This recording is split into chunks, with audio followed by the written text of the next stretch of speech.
Char cloth. Char cloth, as the name implies, is a charred cloth that is usually of natural origin from products such as cotton, jute, and linen that has undergone the process of pyrolysis. And char cloth is useful because it can create embers with just sparks. So it's really useful in a kind of an emergency fire starting situation, and I will briefly demonstrate how you can at least get the fire initially started with char cloth and sparks.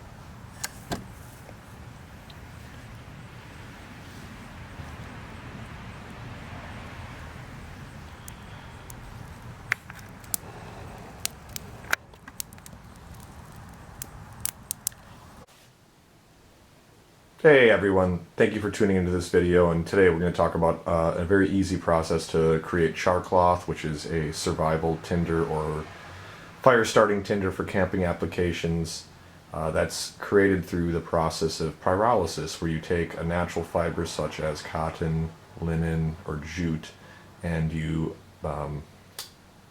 put it through the state of pyrolysis, which effectively decomposes it at an elevated temperature, in an inert atmosphere. And a really simple way to do that is with an Altoids tin. So you simply have an empty Altoids tin, you cut up a natural fiber into squares. This is just, I think the beauty of char cloth is you can just use old worn out t-shirts, which is what this is. 100% cotton t-shirt cut up into pieces that would fit inside an Altoids tin, and then they're stacked up, and yeah, it's just a bunch of strips from an old t-shirt that are cut up to kind of fit the dimensions of an Altoid tin. And the next step is we will place this on a fire, but before we do that, people oftentimes will put a small hole in the top of the tin. I'm just going to use a sewing awl on a Swiss Army knife to punch a small hole in the top of this tin.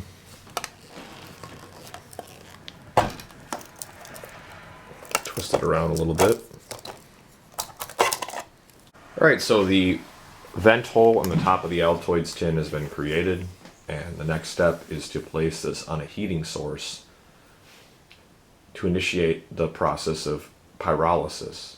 Now, I'm going to use a bed of coals and a regular backyard fire ring, although there are other alternative ways of accomplishing this same feat. So I'm going to place this Altoids tin on a bed of coals, which will begin to cause the tin to smoke. Now, smoke will kind of surround the tin, and it'll also exit that hole on the top, the venting hole, and basically the process of pyrolysis will occur, which will convert the cotton t-shirt strips into char cloth. And a good time to pull the tin off the coals is when smoke ceases to emerge from that topmost hole. At that point, you simply use a couple sticks or some tongs, you remove the tin from the coals, set it off to the side, let it cool. So there's some flame still burning, but you can see there's a pretty solid coal bed. So I'm just going to place this Altoids tin on this coal bed and just kind of monitor it and wait. I'm guessing it'll take about 15 minutes. Now you can clearly see that smoke is emerging from that venting hole. And the char cloth is in formation, as smoke is clearly emerging from that venting hole.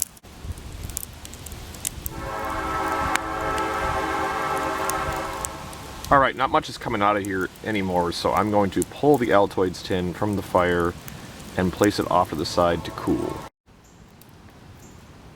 Alright, the Altoids tin has been pulled from the coals, and it's now going to cool off, and when it's cool to the touch, we'll examine the final product of this process of char cloth creation called pyrolysis.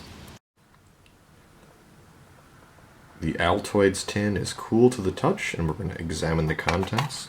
Open this up, we see that we do have a finished product, several pieces of char cloth stacked up on each other, and it's not brittle. Probably could have been on there a little bit longer, but it should definitely suffice as functional char cloth for fire starting purposes. So thanks everyone for watching the Stony River channel, and I will catch you later.